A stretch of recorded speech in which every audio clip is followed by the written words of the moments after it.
let that day come and, oh, that thing is going to perk back up. I think it's, similar to kale, like you can preserve this whenever you do kind of harvest for the last time.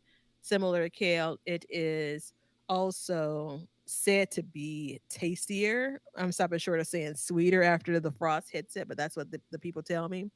Um, I feel like it's too easy of an answer. I feel like there are hundreds of people that say, "Of course it's kale," in addition to you, or excuse me, of course it's collards. But it's collards. Now, once we get to the end, we'll see. I'll tell you what I was struggling with inserting because I think it really is one of the best. But I It's had to stay true. it's funny you brought up collards because I think it's the hardiest Mm. of all of them. And I just had a comment on my YouTube channel, Sandy Bottom Homestead, and a lady writes, "I've grown collards in the Midwest, 20 down to single digits over winter, no crop cover, and I pick into January. The snow covered them up. Spring they came back and then went to seed." It's like that says a lot for a plant. You know what I mean? Yeah. And we're sitting here Yeah. thinking like, oh, we got to get them for they're got to pull them up when man, that they're. I'm telling you, they're good. So Yeah, I feel like I don't know this for sure, but I feel like down to like 14 or something is the lowest that I remember, but I could be wrong. I love that's you such need a to grow black great eyed peas too, man.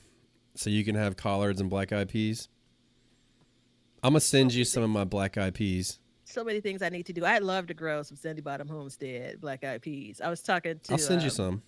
one of my good friends, and she's like, "All right, I'm gonna need a consultation next year." And she's like, "Do you grow beans?" And I'm like, "Green beans, of course." She's like, "No, dry beans." So I'm like, "Oh, yeah, I really don't because of yada yada." Anyway, such a well-rounded comment. So thank you if that person's listening for commenting because it gives us everything we need to know. Yeah. Midwest 5B. She's talking about low temperatures. I'm probably growing as many collards for the fall as I normally plant in the beginning of the year. And it seems a little bit like, really? More collard green plants? Because we haven't talked about it on the show, which we won't today, but there's a whole collard green story. I'm sure there is. Collard green dash gate 2025. Oh man, Anyway. really? You always got some kind of gate. Actually, I've had quite a few this year myself. That's another All episode right. we should do. We should do our 2025 gate episodes. Yeah. Yeah. Everybody All right. loves So to you're hear how up. we suffer. All right, for me, Yeah. Right. so this is new, and I mentioned this in a previous episode, but I gotta say, it's bok choy, hands down. Mm. I'm thoroughly enjoying growing bok choy the past couple of years. It lasts a lot longer than I had anticipated. You can harvest it young, you can harvest it old, you Mhm. can harvest it one piece at a time, you can take the whole head. You can put a lot of it into a small area. So I plant them less than a foot apart, probably 6 inches to a foot apart, somewhere in there.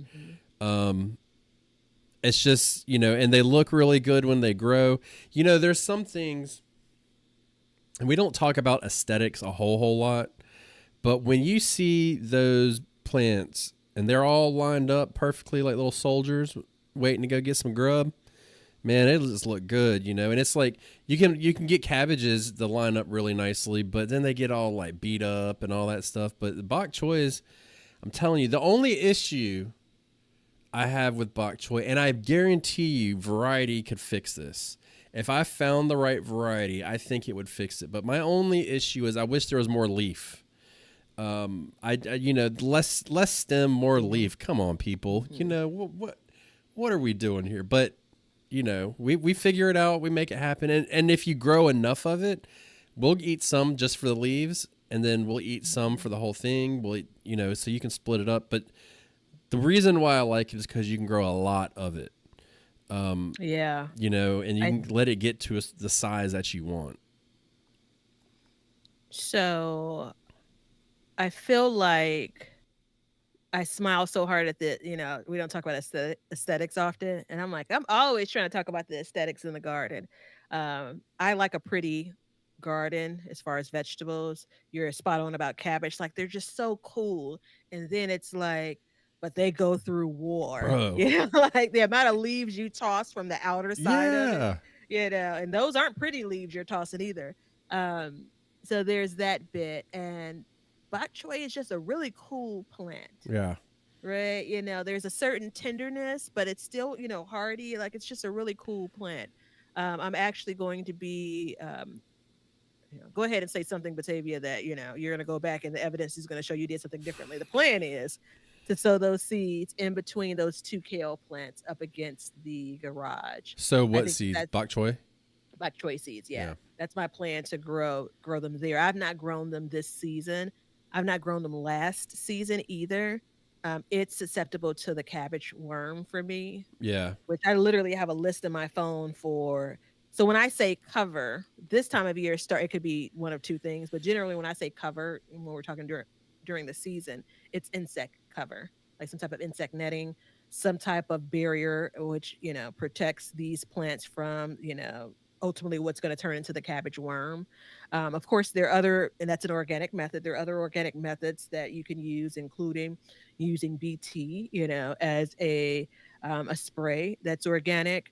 My grandfather, God rest his soul, was wrong when he told me to sprinkle flour Yeah. on the leaves, right? For plants that get eaten up in that way. But that's one of the reasons I don't grow it often because I need to dedicate space where I'm going to actually provide some cover. But this year, like I got to get it done because it's just such a delicious vegetable as well. Yeah. Um, It does. It's an acquired taste. it takes on whatever you're cooking. But I will It takes say on the flavor of this whatever you're cooking with. every time, and I get asked this question, like, what do you got growing in the garden right now? And if I say bok choy, Is my people, mom calling you? she does that too. 'Cause that's what. Yeah. Yeah. Uh-huh. So, and no, but she can call me. Hey, hey, hey, hey, hey, hey, hey, hey, hey. She has two good elbows, arms, and one good knee. I mean, Well, we're she's a about young saved then.